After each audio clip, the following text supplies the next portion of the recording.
Alors, bonjour à tous, j'espère que vous allez bien, que vous êtes en pleine forme. Alors, je me présente, je suis Grégoire Jacob de la chaîne Le Vin en Poupe. L'objectif de cette chaîne, c'est de rencontrer des vignerons et d'en connaître davantage sur la vigne et le vin.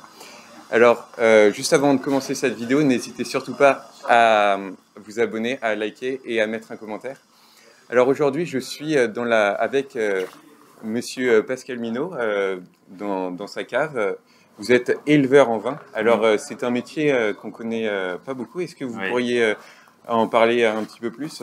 Alors, l'éleveur de vin, c'est celui qui va finaliser le vin. Quand vous allez chez votre fromager, vous achetez peut-être un camembert, mais le camembert, des fois, il est fait ou il n'est pas fait. Bon, bah, moi, mon métier dans le monde du vin, c'est de faire en sorte que le vin soit fait. Voilà.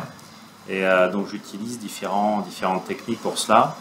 C'est un métier qui va vraiment aller faire l'aboutissement du vin. Il y a 3 moments clés dans la création d'un grand vin.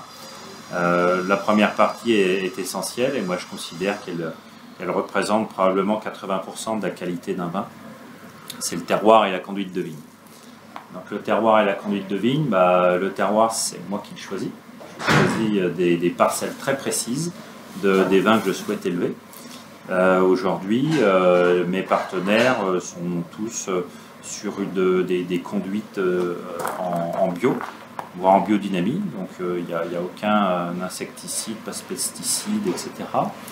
Donc on se met d'accord sur une parcelle, et puis qu'est-ce que je vais considérer quand je vais sélectionner cette parcelle? Je vais faire une étude de la géologie, ça c'est essentiel.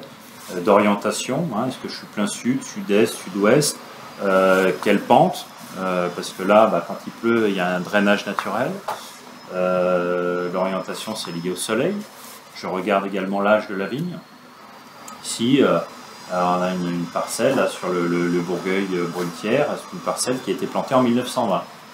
Donc ce sont des vignes centenaires. Alors évidemment, on a des rendements plus faibles, mais ça fait des vins, des jus d'excellente qualité. Donc à l'issue de la conduite de vigne, donc, il y a les vendanges. Donc toutes les vendanges sont des vendanges manuelles, ce qui permet un tri précis des fruits. Et puis les fermentations se font, c'est un petit peu plus technique, mais les fermentations sont des fermentations assez lentes sur levure indigène. D'accord. Donc il n'y a pas d'apport de levure extérieure. La levure est importante parce qu'elle va se développer en fonction du microclimat, ça c'est l'environnement immédiat de la vigne.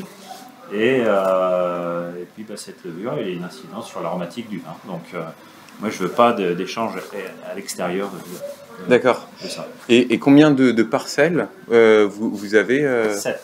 Vous avez 7 parcelles. Il y a 7 vins qu'on travaille pour l'élevage. Donc Sancerre, Amboise, on est à Amboise, donc Amboise en rouge, en Caux, cépage Caux, Montlouis-sur-Loire, délicieux, sur un chenin absolument superbe, sur une orientation excellente, sur des argilo-calcaires, argile dégradée, et après c'est Bourgueil, Saint-Nicolas de Bourgueil et Chinon. D'accord, et vraiment que en monocépage. Ben oui. Ça, c'est le Val-de-Loire, 95% de nos vins sont en monocépage, comme les bourguignons. Je vous dirais que ma philosophie d'éleveur de vin, elle a été, entre autres, inspirée par une approche bourguignonne. D'accord. Et qu'est-ce que vous trouvez la chose la plus motivante dans votre métier d'éleveur de vin? Il y a plusieurs choses. Déjà, la première des choses formidables, c'est que moi, j'ai la chance de pouvoir, ça a été ma stratégie, ça a été mon ambition, de faire de la sélection parcellaire. On pourra regarder, par exemple, là, on a une carte de Vouvray-Montlouis. Toutes les parcelles ont un nom, comme en Bourgogne. Donc, moi, j'ai la chance de pouvoir déjà sélectionner un terroir. Après, dans la notion de l'éleveur, ce qui est passionnant, c'est quoi? Il y a plein de choses qui sont passionnantes. Déjà en fonction des contenants.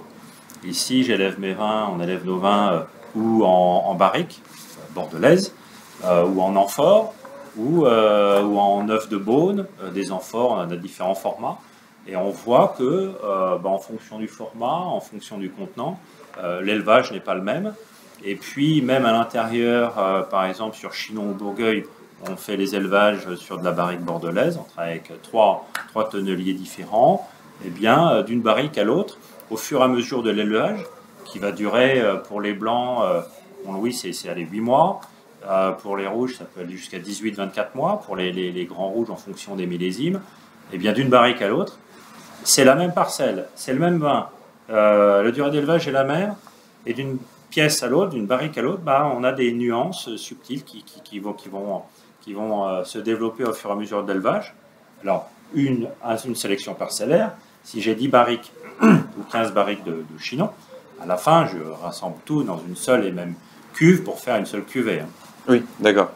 D'accord, donc vraiment, il y a cette, ce goût à la fois du terroir et aussi de redonner un petit peu toutes les propriétés du vin, le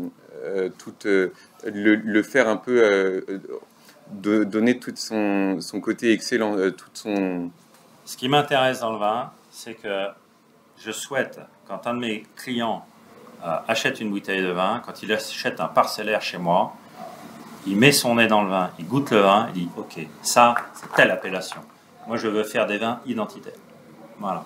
Et c'est ce à quoi je travaille. Moi, je fais des dégustations avec des professionnels du monde entier. Il y a un an, j'étais au Brésil. J'ai présenté un de mes vins. L'importateur, qui est dans le métier depuis 30 ans, il a mis son nez dans notre Bourgueil. Il a dit ça, c'est le parfait exemple d'un Cabernet Franc de Bourgueil. C'est un parfait exemple d'un Cabernet Franc du Val-de-Loire. Voilà. Et alors là, vous êtes content. Là, vous êtes dit, ah bah ça, c'est impeccable. Mais évidemment, en fonction de son terroir, est-ce qu'on est sur des sables, des graviers, des argiles calcaires, des argiles à silex, etc., ça ne fait pas du tout les mêmes vins. Oui. Donc, on n'a pas du tout la même approche de l'élevage.